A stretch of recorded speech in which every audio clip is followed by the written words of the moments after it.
Hubo un tiempo en que la palabra Marvel no evocaba un imperio multimillonario del cine, ni tampoco una maquinaria de entretenimiento global capaz de llenar salas de todo el mundo en cuestión de horas. Hubo un tiempo en que Marvel era apenas tinta sobre papel, sueños impresos en páginas baratas de cómics que pasaban de mano en mano entre jóvenes lectores que ansiaban escapar de la rutina cotidiana para adentrarse en mundos de héroes imposibles, diosas, mutants y vigilantes urbanos que luchaban contra las injusticias que los adultos parecían incapaces de resolver. Ese fue el origen de todo, el punto donde comenzó la travesía que llevaría a Marvel desde los talleres de cómics en los años 40 hasta convertirse en una de las compañías de entretenimiento más poderosas de la historia. Pero toda grandeza lleva consigo la semilla de su caída, y para entender qué le pasó a Marvel, es necesario regresar a sus cimientos, a su génesis. Marvel nació en 1939 bajo otro nombre, Timely Publications. El cómic estadounidense vivía entonces su edad de oro. Superman había debutado apenas un año antes en las páginas de Action Comics, y los superhéroes se multiplicaban como un fenómeno cultural imparable. Timely no tardó en lanzar a su propio campeón, la Antorcha Humana original, un androide capaz de prenderse fuego a voluntad, y junto a él, Neime el submarinero, un antihéroe marino lleno de arrogancia y furia. Sin embargo, sería en 1941 cuando la editorial firmaría uno de sus primeros grandes hitos, la creación de Captain America, obra de Joe Simon y Jack Kirby. La gente necesitaba héroes, y Marvel, todavía llamada Timely, supo ofrecérselos. Pero el tiempo es cruel con los fenómenos culturales. Tras el fin de la guerra, el interés por los superhéroes se desplomó. Los lectores, cansados de propaganda bélica, se volcaron en otros géneros, cómics románticos, de terror, de crimen y ciencia ficción. Timely mutó a Atlas Comics, y sobrevivió gracias a su capacidad de adaptación. Sin embargo, lo mejor aún estaba por llegar. En los años 60, bajo el impulso creativo de Stan Lee, Jack Kirby y Steve Ditko, la editorial renació con un nuevo nombre, Marvel Comics. Y con ese cambio comenzó la verdadera revolución. El mundo había cambiado. Los jóvenes ya no buscaban héroes perfectos y divinos como Superman o Wonder Woman. Querían personajes más humanos, con dudas, miedos y problemas cotidianos. Y fue ahí donde Marvel encontró su fórmula maestra. En 1961, Lee y Kirby crearon a los Fantastic Four, un grupo de superhéroes que no ocultaban su identidad y que discutían como una familia real.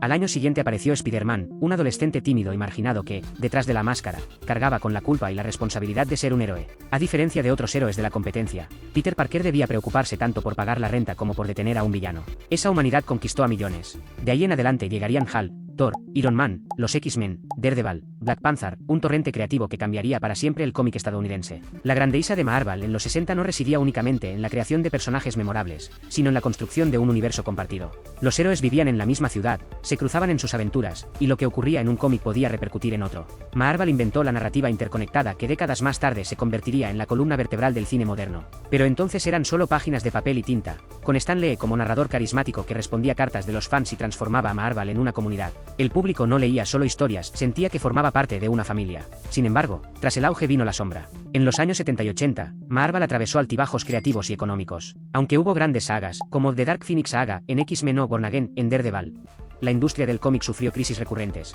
La burbuja especulativa de los 90 golpeó especialmente duro. Los cómics comenzaron a venderse como objetos de inversión, con portadas brillantes y tiradas masivas, hasta que el mercado colapsó. En 1996, Marvel se declaró en bancarrota. La Casa de las Ideas, aquella que había dado vida a Spider-Man, los X-Men y los Avengers, estaba al borde de desaparecer. Fue un golpe devastador. Para sobrevivir, Marvel vendió los derechos cinematográficos de muchos de sus personajes a diferentes estudios. Spider-Man fue a Sony, los X-Men y los Fantastic Four a Fox, Hulk a Universal. Nadie imaginaba entonces que décadas después esa decisión complicaría el sueño de un universo compartido en la gran pantalla. Paradójicamente, fueron esas licencias las que mantuvieron vivo el nombre de Marvel en el cine. En 1998 se estrenó Blade, una película con Wesley Snipes que, sin grandes pretensiones, demostró que un cómic podía dar lugar a un fin exitoso y adulto. Luego vino X-Men en el año 2000, dirigida por Bryan Singer, que inauguró la era moderna de los superhéroes con un tono serio y una alegoría social poderosa. 2 años más tarde, Spider-Man de Sam Raimi conquistó al mundo con un héroe entrañable y efectos visuales revolucionarios. Marvel seguía vivo, pero su destino estaba en manos de otros. Fue entonces cuando un grupo de ejecutivos decidió que la única forma de sobrevivir era apostar por ellos mismos. Nació Marvel Studios. El riesgo era inmenso. Marvel Studios era una productora independiente, sin el respaldo de un gran estudio detrás. Necesitaban un héroe para iniciar su universo cinematográfico, pero no podían usar a los más populares. Spider-Man, los X-Men y los Fantastic Four estaban licenciados. Así que eligieron a un personaje de segunda fila, Iron Man.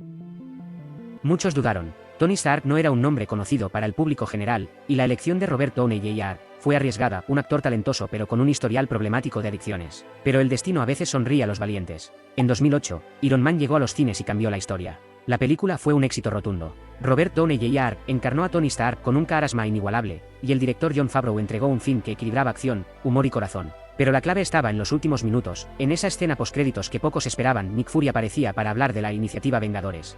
Fue un guiño aparentemente pequeño, pero marcó el inicio de un proyecto monumental, el Marvel Cinematic Universe, el primer universo compartido de películas interconectadas. El público quedó fascinado. Por primera vez, las películas de superhéroes no eran historias aisladas, sino piezas de un engranaje mayor. Cada estreno era un capítulo en una narrativa colosal que prometía desembocar en algo nunca antes visto. La fase 1 del MCU se construyó paso a paso, de Incredible Hulk, Thor, Captain America, The First Avenger, hasta llegar a The Avengers en 2012.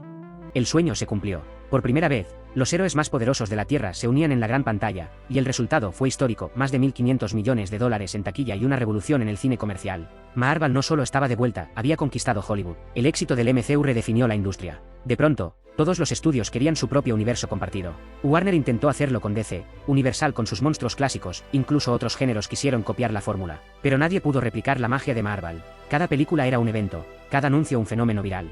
Marvel Studios se convirtió en sinónimo de espectáculo global, y sus personajes dejaron de ser figuras de nicho para convertirse en íconos universales. Iron Man, Thor, Black Widow, Captain America, héroes que alguna vez vivieron en páginas de cómic ahora eran parte de la cultura popular global. Marvel había renacido de las cenizas y alcanzado una cima que pocos en la historia del entretenimiento habían logrado. Pero en toda gran epopeya, cuando el héroe alcanza la gloria absoluta, también se acerca el inicio de su caída. Y aunque en este momento Marvel parecía invencible, las grietas empezaban a aparecer, pequeñas, casi invisibles, pero inevitables. El estreno de The Avengers en 2012 fue mucho más que una película, fue el nacimiento de un mito moderno.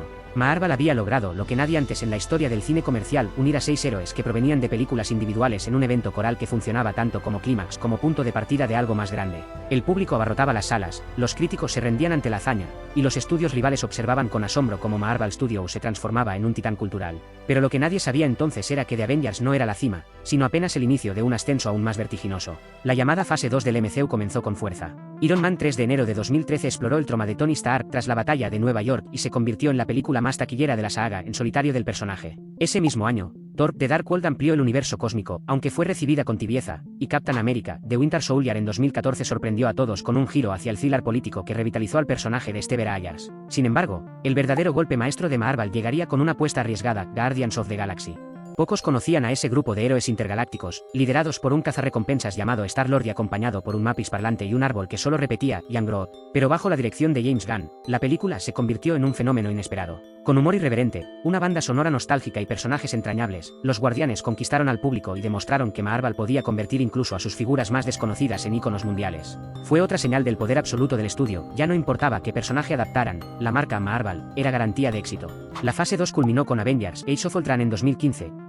Un espectáculo visual que introdujo a nuevos héroes como Scarlet Witch y Bichan, y que sentó las bases para conflictos futuros. Aunque no alcanzó la frescura de la primera, consolidó la idea de que cada película era un engranaje de una narrativa mayor. Y fue justo en ese momento cuando Marvel dio el salto definitivo hacia la dominación total de la industria. La fase 3 del MCU es considerada por muchos como la era dorada de Marvel. Todo comenzó con Captain America, Civil War en 2016.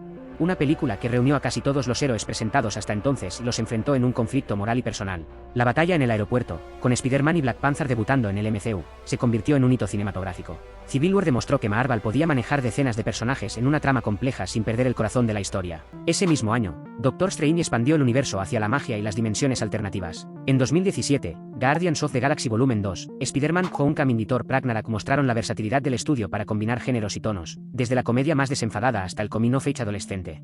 Pero el gran evento aún estaba por llegar. En 2018 se estrenó Avengers Infinity War. Fue el clímax de una década de construcción narrativa, la culminación de 18 películas que habían llevado a los héroes a enfrentarse a su enemigo más temible, Thanos. La película rompió moldes. No solo ofreció batallas colosales, sino que tuvo el valor de terminar con una derrota devastadora. El chasquido de Thanos, borrando la mitad de la vida del universo, dejó al público atónito. Nunca antes una superproducción de ese calibre se había atrevido a cerrar con un final tan oscuro y desesperanzador. Marvel había demostrado que incluso en su apogeo, podía arriesgarse a desafiar las expectativas. Un año después, en 2019, llegó Avengers Endgame. Fue más que una película, fue un evento cultural global. Millones de espectadores acudieron a los cines en masa, como si se tratara de una cita histórica. Durante 3 horas, la cinta ofreció una carta de amor a los fans, viajes en el tiempo por las películas anteriores, momentos épicos como el Avengers Assemble de Captain America, y sacrificios que marcaron a toda una generación. Tony Stark dio su vida para salvar al universo, y con su Iron Man selló el cierre perfecto de una era. Endgame recaudó casi 2.800 millones de dólares y, durante un tiempo, fue la película más taquillera de la historia. Marvel había alcanzado el Olimpo del entretenimiento. Pero, como en toda tragedia épica, esa cima fue también el inicio de su caída. Tras Endgame, Marvel enfrentó un desafío imposible: cómo seguir después de haber contado la historia más grande de todas. El público había invertido más de una década en ese arco narrativo, y el cierre de personajes como Iron Man y Captain America dejó un vacío difícil de llenar. Además, la salida de figuras clave como los hermanos Russo y guionistas como Christopher Marcus y Stephen M. Philly hizo que el estudio perdiera parte de su brújula creativa. La fase 4 arrancó con una mezcla de ambición y confusión. Marvel decidió expandirse no solo en el cine, sino también en Disney, lanzando series interconectadas como WandaVision, The Falcon and the Winter Soldier, Loki y Hawkeye.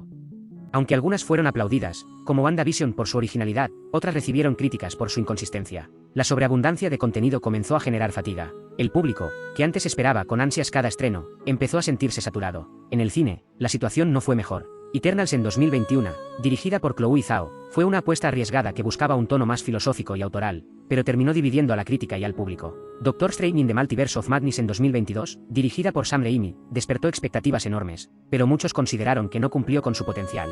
Thor: Love and Thunder fue criticada por su exceso de humor, y Ant-Man and the Wasp: Quantumania sufrió en taquilla y fue acusada de ser un simple vehículo para introducir al nuevo villano, Kang. El golpe más duro llegó con The Marvels en 2023. La película, que reunía a Captain Marvel, Monica Rambeau y Ms. Marvel, fue un fracaso estrepitoso en taquilla, convirtiéndose en la cinta menos taquillera en la historia del MCU. Para muchos, fue la señal definitiva de que Marvel había perdido el rumbo. ¿Qué había pasado? La respuesta es compleja. En primer lugar, la saturación de productos. Durante la fase 3, Marvel estrenaba 2 o 3 películas al año, cada una de ellas un evento. En la fase 4, con las series de Disney y sumadas, el público se encontró con más de 10 productos anuales, muchos de ellos interconectados, lo que hacía casi imposible seguir el hilo sin sentirse abrumado. Lo que antes era un privilegio exclusivo, seguir cada capítulo del MCU, se convirtió en una tarea agotadora. En segundo lugar, la falta de un liderazgo narrativo claro. Mientras que las Feisas 1 a 3 giraban en torno a Thanos y las gemas del infinito, las nuevas Feisas carecían de un villano central convincente. Kang, interpretado por Jonathan Majors, iba a ser esa figura, pero problemas legales y de producción pusieron en duda su futuro.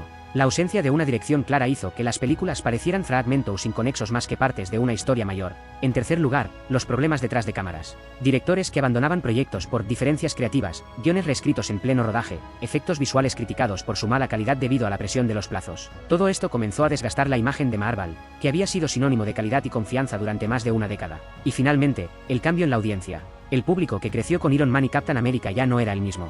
Los nuevos héroes, aunque diversos y bien intencionados, no lograron conectar de la misma manera. Personajes como Shang-Chi o Ms. Marvel tenían potencial, pero no alcanzaron el estatus icónico de los originales. El MCU había perdido la chispa emocional que lo había convertido en un fenómeno cultural. Hoy, Marvel se encuentra en una encrucijada. Por un lado, sigue siendo una marca poderosa, con proyectos en desarrollo, el regreso de los X-Men y los Fantastic Four bajo el paraguas de Disney, y la esperada Avengers: Secret Wars.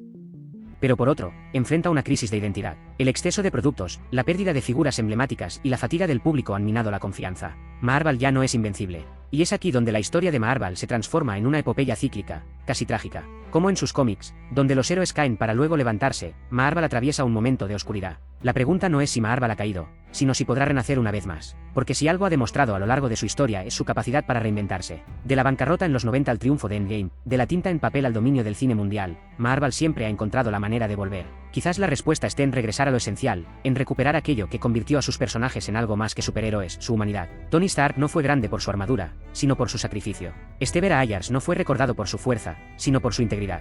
Spider-Man no conquistó al mundo por sus poderes, sino por ser un chico común que nunca dejaba de luchar. Si Marvel logra recordar esa esencia, puede que aún tenga un futuro brillante por delante. Pero hoy, en este presente turbulento, lo cierto es que Marvel ya no es el coloso intocable que una vez fue. Ha pasado de la cima del Olimpo a tambalear en el abismo de la sobreexplotación y la duda. La caída del gigante es innegable. Y sin embargo, como en toda buena historia de superhéroes, el final aún no está escrito. Aquí tienes mi último vídeo, corre, ve a verlo, que es una pasada.